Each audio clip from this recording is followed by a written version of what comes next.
ವಕ್ಫ್ ಹೋರಾಟದ ಒಂದು ವರದಿಯನ್ನು ನಾವೀಗಾಗಲೇ ಜೆಪಿ ಸಮಿತಿಗೆ ಕೊಟ್ಟಿದ್ದೇವೆ. ಆ ವರದಿಯನ್ನು ನೋಡಿ ಸಮಿತಿಯವರು ಕೂಡ ಫುಲ್ ಖುಷಾಗಿದ್ದಾರೆ ಅಂತ ಹುಬ್ಬಳ್ಳಿಯಲ್ಲಿ ರೆಬಲ್ ಶಾಸಕ ಯತ್ನಾಳ್ ಹೇಳಿಕೆಯನ್ನು ಕೊಟ್ಟಿದ್ದಾರೆ. ವರದಿ ನೋಡಿ ಜೆಪಿ ಸಮಿತಿ ಸಂತಸ ವ್ಯಕ್ತಪಡಿಸಿದೆ. ಮುಂದಿನ ದಿನಗಳಲ್ಲಿ 2ನೇ ಹಂತದ ಹೋರಾಟವನ್ನು ನಾವು ನಡೆಸ್ತೇವೆ. ಕರ್ನಾಟಕದಲ್ಲಿ ವಕ್ಫ್ ಕುರಿತಾದ ವರದಿಯನ್ನು ನೀಡಲಾಗಿದೆ ಅಂತ ಹುಬ್ಬಳ್ಳಿಯಲ್ಲಿ ರೆಬಲ್ ಶಾಸಕ ಯತ್ನಾಳ್ ಹೇಳಿಕೆಯನ್ನು ಕೊಟ್ಟಿದ್ದಾರೆ. ಶನಿವಾರ ಹೊಸಪೇಟೆಯಿಂದ ಹೋರಾಟವನ್ನು ಆರಂಭ ಮಾಡ್ತೇವೆ. ಯಾವ ಮಠ ಮಂದಿರ ವಕ್ಫ್ ಆದ ಕುರಿತು ಅವರನ್ನೇ ನೇರವಾಗಿ ಕರೆದುಕೊಂಡು ಬರಲಾಗುವುದು. ಮುಂದೆ ಪ್ರಧಾನಿ ನರೇಂದ್ರ ಮೋದಿ ಅವರನ್ನು ಕೂಡ ಭೇಟಿ ಮಾಡ್ತೇವೆ. ಶಿಸ್ತು ಸಮಿತಿಗೆ ಏನು ವರದಿ ಕೊಡಬೇಕು ಅದನ್ನು ಕೊಟ್ಟಿದ್ದೇವೆ ಅಂತ ಹುಬ್ಬಳ್ಳಿಯಲ್ಲಿ ರೆಬಲ್ ಶಾಸಕ ಬಸನಗೌಡ ಪಾಟೀಲ್ ಯತ್ನಾಳ್ ಹೇಳಿಕೆಯನ್ನು ಕೊಟ್ಟಿದ್ದಾರೆ. ಇನ್ನು ವಕ್ಫ್ ವಿರುದ್ಧವಾಗಿ ಯತ್ನಾಳ್ ನೇತೃತ್ವದಲ್ಲಿ ಒಂದು ಕಡೆ ಅರವಿಂದ್ ಲಿಂಬಾವಳಿ, ರಮೇಶ್ ಜಾರಕಿಹೊಳಿ, ಅದೇ ರೀತಿಯಾಗಿ ಬಸನಗೌಡ ಪಾಟೀಲ್ ಯತ್ನಾಳ್, ಕುಮಾರ್ ಬಂಗಾರಪ್ಪ, ಹೀಗೆ ಅನೇಕ ನಾಯಕರು ಸೇರಿಕೊಂಡು ವಕ್ಫ್ ವಿರುದ್ಧವಾಗಿ ಅಂತಂದರೆ ಅಲ್ಲಲ್ಲಿ ಯಾವಾಗ ವಕ್ಫ್ ಆಸ್ತಿ ಅಂದರೆ ಪಹಣಿಯಲ್ಲಿ, ರೈತರ ಪಹಣಿಯಲ್ಲಿ ಮತ್ತು ಕೆಲವೊಂದು ಜಮೀನಿನಲ್ಲೂ ಕೂಡ ವಕ್ಫ್ ಆಸ್ತಿಗೆ ಈ ಒಂದು ಜಮೀನು ಸೇರುತ್ತೆ ಅನ್ನೋ ಒಂದು ಹಿನ್ನೆಲೆಯಲ್ಲೂ ಕೂಡ ಪಹಣಿಯಲ್ಲಿ ಯಾವಾಗ ಪತ್ತೆ ಆಯಿತು, ಹೋರಾಟವನ್ನು ಮಾಡೋದಕ್ಕೆ ಈಗಾಗಲೇ ಸಿದ್ಧತೆಯನ್ನು ನಡೆಸ್ಕೊಳ್ಳುವಂತಹ ನಿಟ್ಟಿನಲ್ಲಿ BJPಯಲ್ಲಿ ಒಂದು ಬಣ ಯೋಚನೆಯನ್ನು ಮಾಡ್ತಾ ಇತ್ತು. ಆದರೆ ಯತ್ನಾಳ್ ಆ್ಯಂಡ್ ಟೀಮ್ ಏನಿದೆ ಅದು ಕಂಪ್ಲೀಟಾಗಿ ಈಗ ಹೋರಾಟವನ್ನು ಮಾಡ್ತಾ ಇರುವಂಥದ್ದು. ಇದರ ವಿರುದ್ಧವಾಗಿ ಸಾಕಷ್ಟು ಅಪಸ್ವರಗಳು ಕೂಡ ಕೇಳಿ ಬಂದಿದ್ವು. ಸದ್ಯಕ್ಕೆ ಏನು ವಕ್ಫ್ ವಿರುದ್ಧವಾಗಿ ಏನು ಹೋರಾಟವನ್ನು ಏನು ಮಾಡಿದಾರಲ್ಲ ಅದರ ವರದಿಯನ್ನು ಈಗ ಜೆಪಿ ಸಮಿತಿಗೆ ನಾವು ಕೊಟ್ಟಿದ್ದೇವೆ ಅನ್ನೋ ಒಂದು ಹಿನ್ನೆಲೆಯಲ್ಲಿ ಈಗ ಪ್ರತಿಕ್ರಿಯೆಯನ್ನು ಕೊಟ್ಟಿದ್ದಾರೆ ಹುಬ್ಬಳ್ಳಿಯಲ್ಲಿ ಶಾಸಕ ಯತ್ನಾಳ್ ಅವರು. ಮುಂದಿನ ದಿನಗಳಲ್ಲಿ 2ನೇ ಹಂತದ ಹೋರಾಟವನ್ನು ನಾವು ನಡೆಸ್ತೇವೆ.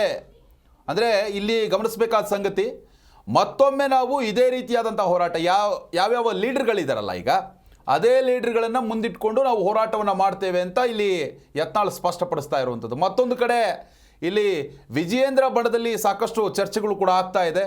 ಒಂದು ಕಡೆ ಯತ್ನಾಳ್ ಅವರನ್ನು ಉಚ್ಚಾಟನೆ ಮಾಡಬೇಕು ಅನ್ನೋ ಒಂದು ಹಿನ್ನೆಲೆಯಲ್ಲೂ ಕೂಡ ಮೊನ್ನೆ ದೊಡ್ಡ ಮಟ್ಟದ ಚರ್ಚೆಯನ್ನು 32 ಜಿಲ್ಲೆಗಳ ಜಿಲ್ಲಾಧ್ಯಕ್ಷರು ಮಾಡಿದ್ರು, ಸಹಿಯನ್ನು ಕೂಡ ಮಾಡಿಕೊಟ್ಟಿದ್ರು.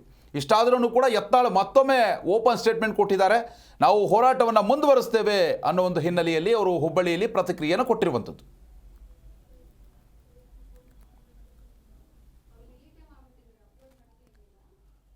ಎರಡು ಗಂಟೆ ನಮ್ಮ ಜೊತೆಗೆ ಚರ್ಚೆ ಮಾಡಿದ್ರು ಮತ್ತು ಈ ಜಂಟಿ ಸಮಿತಿಯಲ್ಲಿರುವ ಎಲ್ಲ ಅಧಿಕಾರಿಗಳು ಸಹ ಸುಮಾರು ಅವ್ರ ಜೊತೆಗೂ 1.5 ಗಂಟೆ ನಮ್ಮ ಏನು ಟೀಮ್ ಹೋಗಿತ್ತು ಎಲ್ಲ ಚರ್ಚೆ ಮಾಡಿ ಇವತ್ತು ನಮ್ಮ ಜಾಯಿಂಟ್ ಕಮಿಟಿ ಚೇರ್ಮನ್ರು ಮತ್ತು ಅಧಿಕಾರಿಗಳು ನಮ್ಮನ್ನು ಅಭಿನಂದನೆ ಸಲ್ಲಿಸಿದ್ರು.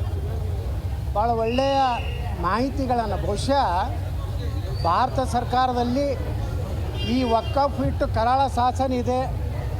ಇದು ದೇಶಕ್ಕೇ ಒಂದು ಮಾದರಿಯಾದಂಥ ದೇಶಕ್ಕೇ ಒಂದು ಮಾರಕವಾದಂಥ ಒಂದು ಕಾನೂನನ್ನು ಹಿಂದೆ ಕಾಂಗ್ರೆಸ್ ಸರ್ಕಾರ ಮಾಡಿದ್ದರಿಂದ ಫಲ ಇವತ್ತು ಇಡೀ ರಾಜ್ಯದಲ್ಲಿ ಅಷ್ಟೇ ಅಲ್ಲ ದೇಶದಲ್ಲೇ ಒಂದು ದೊಡ್ಡ ಇನ್ನೂ 3 ಪಾಕಿಸ್ತಾನ ಆಗಟ್ಟು ಇವತ್ತು ಅವ್ರು ಕ್ಲೇಮ್ ಮಾಡ್ತಾ ಇದ್ದಾರೆ. ಅದಕ್ಕೆ ಈ ಸಂಪೂರ್ಣ ಕಾನೂನನ್ನು ರದ್ದು ಮಾಡಬೇಕು ಅನ್ನೋದೇ ನಮ್ಮ ಬೇಡಿಕೆ ಇದೆ.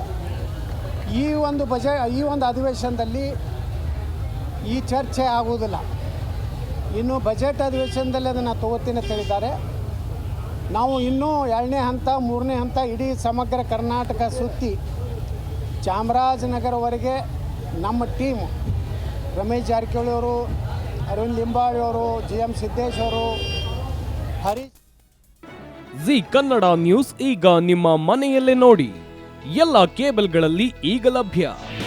ನಿಮ್ಮ ನೆಚ್ಚಿನ ಜಿ ಕನ್ನಡ ನ್ಯೂಸ್ ಈಗ ಸನ್ ಡೈರೆಕ್ಟ್ ನಲ್ಲಿ number 292, Tata play number 1664, Jio TV number 1334, NXT digital number 30, in cable number 30, city networks 51, U digital number 162, GTPL number 17, Rockline telecommunications number 42, Shri Basaveshwara cable number 168, rural cable network 60, Vinayaka digital 57, Abhishek cable 821, city channel 53, Siddeshwara cable network 57, V4 digital Infotech 628, Surya digital networks 53, Gajanan digital number 836, Malnad infotech private limited number